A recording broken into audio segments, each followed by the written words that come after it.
सूरज सा चमके हम स्कूल चले हम।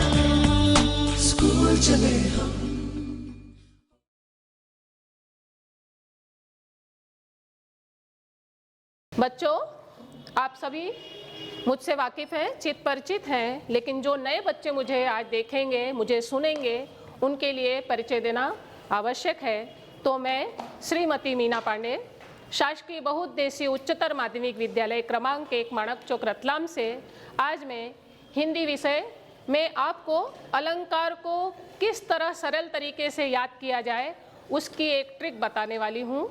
अपने कोर्स में आपको 4 अलंकार हैं। किसी को पता है? ब्लूप्रिंट के आधार पर अगर किसी ने देखा हो तो किसी को पता है वो 4 अलंकार कौन से हैं? नहीं, चलो मैं बताती हूँ। पहला अलंकार है अन्योक्ति, दूसरा अलंकार है अतिशयोक्ति, तीसरा अलंकार है मानवीकरण, चौथा अलंकार है पुनरुक्ति प्रकाश अलंकार। तो आज हम पढ़ेंगे तो विस्तृत रूप से, लेकिन अंत में जो मैं सार में आपसे प्रश्न पूछूंगी उसके माध्यम से जो मैं उस उत्तर बताऊंगी आपको, तो उसमें आप समझ पाएंगे कि हम इस टेक्निक से हम कैसे याद कर सकते हैं। ये त्रैमासिक परीक्षा के उपरांत हमने तमाम स्कूलों की उत्तर पुस्तिकाओं का अवलोकन किया और उसमें पाया गया कि बच्चों को थोड़ा अलंकार और उसकी परिभाषा याद करने में कठिनाई हुई है। तो उसको सरलतम तरीके से आज आपको मैं बताने जा रही हूँ। तो आइए हम शुरू करते हैं, पढ़ते हैं कक्षा 10वीं के कोर्स में आए हुए अलंकारों पर। तो सबसे पहले हम जानेंगे कि अलंकार किसे कहते हैं। अलंकार किसे कहते हैं, ये प्रश्न कभी कभी आता भी है। अगर आपको उदाहरण और परिभाषा नहीं पूछते हैं तो पूछ लेते हैं कि अलंकार किसे कहते हैं और अलंकार की कितने भेद होते हैं, तो ये हमको जानना जरूरी है। तो अलंकार में 2 शब्द से जुड़ा हुआ है, अलम धन अलंकार। ये संधि विच्छेद अगर हम करेंगे तो ऐसे 2 शब्दों के योग से बना हुआ है। अलम का शाब्दिक अर्थ होता है आभूषण या गहना। इसमें जो लिखा हुआ है थोड़ी क्लिष्ट है, कठिन है, लेकिन मैं आपको सरल तरीके से बता रही हूँ कि अलंकार किसे कहते हैं। अगर ये प्रश्न आता है तो हम उसको लिखेंगे कि अलंकार 2 शब्दों के मेल से बना हुआ है, अलम धनकार। अलम का शाब्दिक अर्थ होता है आभूषण या गहना। जिस तरह एक नारी अपनी सुंदरता बढ़ाने के लिए गहनों को धारण कर लेती है तो उसकी सुंदरता में और अधिक वृद्धि हो जाती है, उसी तरह हमारी काव्य रूपी नारी, हमारी कविता, वो भी एक नारी के समान है। अगर उसको हम आभूषणों से सजा देते हैं, अर्थात अलंकारों से सजा देते हैं, तो उसकी शोभा में बहुत अधिक अभिवृद्धि होती है, अर्थात पढ़ने में रोचकता आ जाती है। तो इस तरह संक्षेप रूप में क्या होगा कि अलंकार किसे कहते हैं? काव्य की शोभा बढ़ाने वाले तत्वों को अलंकार कहते हैं। इसको इतने बड़े को हम एक लाइन में याद करेंगे। कैसे? अलंकार किसे कहते हैं? काव्य की शोभा बढ़ाने वाले तत्वों को अलंकार कहते हैं। आया?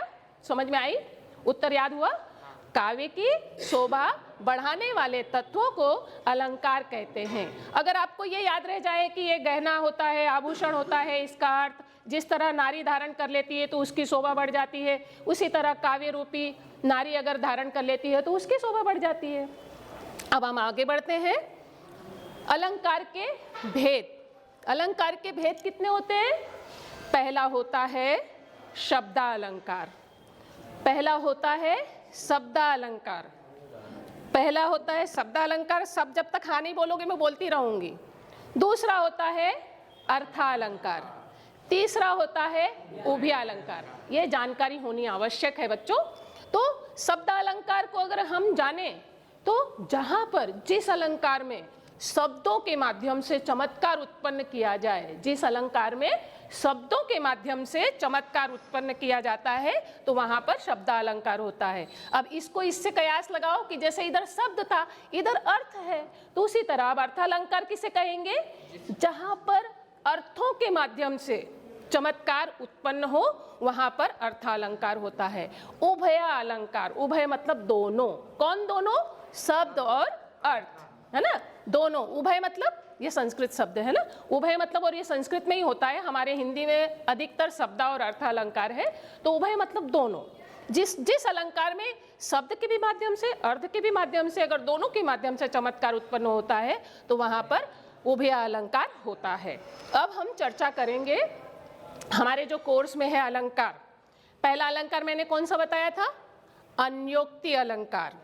अन्योक्ति अलंकार 6 नंबर आगे आएगा, आगे अन्योक्ति अलंकार। जैसे कि अन्योक्ति, किसी को भी हिंदी में ये बड़ी विशेषता होती है कि अगर हम शब्द और अर्थ को अलग करने लग जाएं तो हमको परिभाषा समझ में आ जाती है। अन्य धन उक्ति, कितने शब्द हैं इसमें? कितने शब्द हैं इसमें? 2 शब्द। पहला शब्द कौन सा है? पहला शब्द कौन सा है? अन्य। और दूसरा उक्ति। संधि विच्छेद करेंगे तो कैसा लिखेंगे? अन्य धन उक्ति, अन्योक्ति। अन्य धन उक्ति बराबर अन्योक्ति। जहां पर जिस अलंकार में आपके लिए नहीं, मेरे लिए नहीं, बल्कि किसी तीसरे की बात की जाए, आपके लिए नहीं, मेरे लिए नहीं, बल्कि किसी तीसरे की बात जहां पर की जाती है तो वहां पर अन्योक्ति अलंकार होता है। अर्थात अन्य को लक्ष्य में कहकर कही गई बात को अन्योक्ति अलंकार कहते हैं। बहुत ही सुंदर उदाहरण है, आप लोगों ने सुना भी होगा, मैंने कई बार क्लास में चर्चा भी की थी। कबीरदास जी का है। मतलब यहाँ पर देखो बहुत सुंदर, माली आवत देख कर कलियन करी पुकार। ये बहुत सरल उदाहरण में बता रही हूँ आपको ताकि याद रह जाएगा। माली आवत देख कर कलियन करी पुकार, फूले फूले चुन लिए कल हमारी बार, है ना। माली का काम क्या होता है? फूल चुनना, है ना। माली का काम क्या होता है? फूल चुनना। तो माली को आते हुए देखकर कलियां पुकार करने लगती हैं, चिल्लाने लगती हैं, है ना। फूले फूले चुन लिए, आज माली आया है, उसने फूल को चुन लिया है, कल हम भी फूल बनेंगे तो हमको भी चुन लेगा। यहाँ पर कबीरदास जी ने जीवन की क्षणभंगुरता को बताया है कि हर व्यक्ति इस संसार में आता है और जाता है, फूल बनकर चला जाता है। तो देखो यहाँ पर जीवन की क्षणभंगुरता को बताना चाह रहे हैं कबीरदास जी, किसके माध्यम से? माली, कली और फूल के माध्यम से, है ना। ये अन्य की उक्ति हो गई। हमको क्या लग रहा था कि इधर माली है, फूल है और कली है, जबकि यहाँ पर वास्तविकता क्या है? जीवन की क्षणभंगुरता, कि काल रूपी यमराज आते हैं और मनुष्य को उठाकर लेकर चले जाते हैं, है ना। तो अन्य के लिए, जिस अलंकार में अन्य के लिए उक्ति कही जाती है वहां पर अन्योक्ति अलंकार होता है। समझ में आ गया? समझ में आ गया? अब हम अगला अलंकार देखेंगे, अतिशयोक्ति। देखो बेटा, हिंदी में बहुत बड़ी विशेषता होती है कि अगर हम शब्दों पर ध्यान दे लें, है ना, शब्दों पर ध्यान दे लें तो आधी चीज तो हमको यूं ही समझ में आ जाती है। आधी चीज यूं ही समझ में आ जाती है। 6 नंबर पर है शायद ये। अतिशयोक्ति, जिस अलंकार में किसी व्यक्ति या वस्तु का वर्णन करने में लोक समाज की सीमा या मर्यादा टूट जाए, वहां पर अतिशयोक्ति अलंकार होता है। इसको सरल शब्द में हम कैसे बोलेंगे?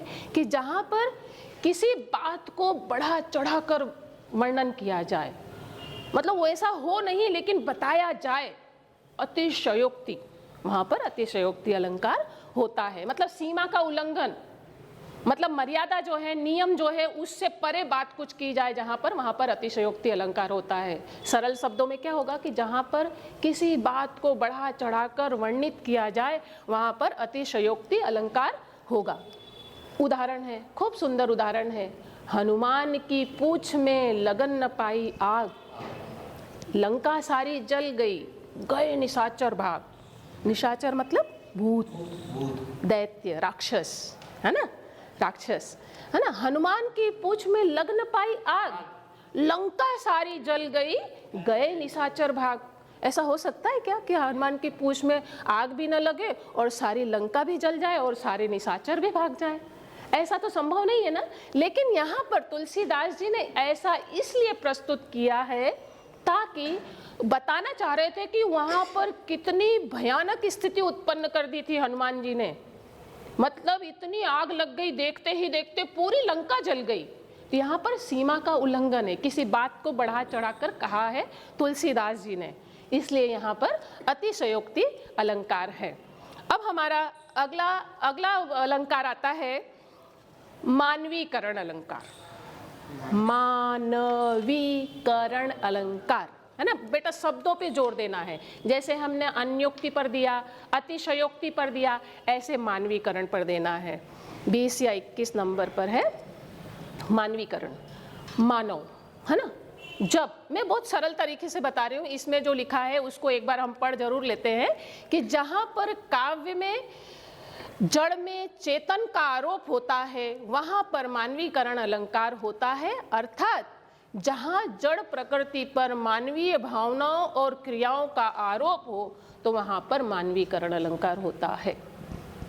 इसमें किन दो के बीच में बात हो रही है? मानव और प्रकृति, मानव और प्रकृति, है ना। ये बहुत कठिन है, लेकिन इसको हम सरल तरीके से कैसे याद रखेंगे कि जब प्रकृति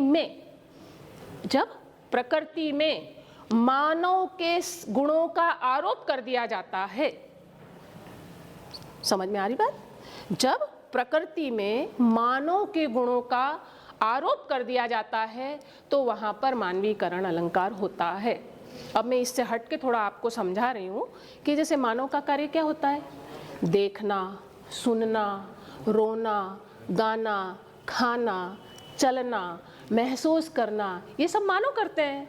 जब प्रकृति भी ऐसा करने लग जाए, है ना, जब प्रकृति भी ऐसा करने लग जाए, मानव की तरह चलने लग जाए, मानव की तरह सुनने लग जाए, मानव की तरह रोने लग जाए, तो वहाँ पर मानवीकरण अलंकार होता है। जैसे फूल खिले कलियां मुस्काएं, ये छोटी सी लाइन है ना। फूल हंसे कलियां मुस्काएं, फूल खिले हंसे और कलियां मुस्काएं, मतलब हंसना और मुस्कुराना ये किसकी प्रवृत्ति होती है? ये किसकी प्रवृत्ति होती है? हंसना और मुस्कुराना किसकी होती है? मानव की, है ना। अब हम इसमें कवि क्या कह रहे हैं कि प्रकृति ऐसा कर रही है कि प्रकृति हंसती है, प्रकृति चलती है, प्रकृति रोती है, प्रकृति गाती है। अब यहाँ पर है बीती विभावरी जागरी, कौन जागता है? जागता कौन है? मनुष्य, है ना। यहाँ पर सुबह के प्रातः को कह रहे हैं कि सुबह हो गई है, जाग गई है, बीती विभावरी, रात बीत चुकी है और प्रातः जाग गई है, आ गई है। तो यहाँ पर जो कर्म मनुष्य करते हैं वही अगर प्रकृति करने लग जाती है तो वहां पर मानवीकरण अलंकार होता है। आ गया समझ में बेटा? अब एक अंतिम अलंकार है। तीनों अलंकार हो गया ना, ध्यान से अभी अपन एक बार पुनरावर्तन करेंगे। अब आखिरी अलंकार है पुनरुक्ति प्रकाश अलंकार। पुनः पुनरुक्ति प्रकाश अलंकार, इसमें जो लिखा होगा वो तो हम पढ़ेंगे ही। पुनरुक्ति अलंकार दो शब्दों से मिलकर बना हुआ है। ये देखो, पुनः धन उक्ति, है ना। इसके संधि विच्छेद करेंगे तो यहाँ पर विसर्ग लग जाएगा, संधि विच्छेद करेंगे तो यहाँ पर विसर्ग लग जाएगा। तो कौन सी संधि हो जाएगी? विसर्ग संधि हो जाएगी, है ना। पुनः धन उक्ति बराबर पुनरुक्ति। जब कोई शब्द दो बार दोहराया जाता है वहां पर पुनरुक्ति प्रकाश अलंकार होता है ना। वहां पर पुनरुक्ति प्रकाश अलंकार होता है। जैसे मधुर मधुर मधुर मधुर मेरे दीपक जल, और इसमें क्या रहता है कि दो शब्दों के बीच में योजक चिन्ह रहता है। योजक चिन्ह पता है ना आपको? मधुर मधुर, है ना। मधुर के बीच में हम डेस कर देंगे तो वो योजक चिन्ह कहलाता है, वो योजक चिन्ह कहलाता है ना। अगर दो शब्दों के बीच में योजक चिन्ह हो और एक शब्द दो बार आए तो वहां पर पुनरुक्ति, पुनः मतलब दो बार, है ना। पुनः पुनः मतलब दो बार, जहां पर दो बार शब्दों का प्रयोग हो तो वहां पर पुनरुक्ति प्रकाश अलंकार होता है। एक दूसरा सरल उदाहरण है पुनरुक्ति प्रकाश का, कबीरदास जी का है। जुगत जुगत समझावत हारा, कहा न मानत कोई रे, कि मैं युगों से समझाता हुआ आ रहा हूँ, मेरा कहा कोई नहीं मानता है, कि ये संसार तो क्षण भंगुर हो मान लो। मैं कहता आँखन की देखी, तू कहता कागज की लेखी। तो ये कबीरदास जी की क्षण भंगुरता पे बताया गया। तो यहाँ पर जुगत जुगत, मधुर मधुर, इन दोनों के बीच में योजक चिन्ह है। तो ये एक पहचान यह भी होती है, पुनरुक्ति प्रकाश अलंकार की पहचान ये भी होती है। देखो बच्चों, मैंने आज अलंकार जो आपके कोर्स में थे वो संक्षेप में सरल तरीके से आपको समझा दिया। अब आपकी बारी आती है, मैं आपसे प्रश्न पूछूंगी। सबसे पहला प्रश्न हमारा आज का जो हमारा लेसन था उसका सार है, अलंकार किसे कहते हैं? जिसको आए वो हाथ ऊपर करे और खड़े होके बोल भी सकता है। कितने बच्चे? 2 3। यस यस, हाँ कौन बोलेगा बेटा? हाँ बोलो बेटा। काव्य की शोभा बढ़ाने वाले तत्वों को अलंकार करते सब बोलो अब साथ में, काव्य की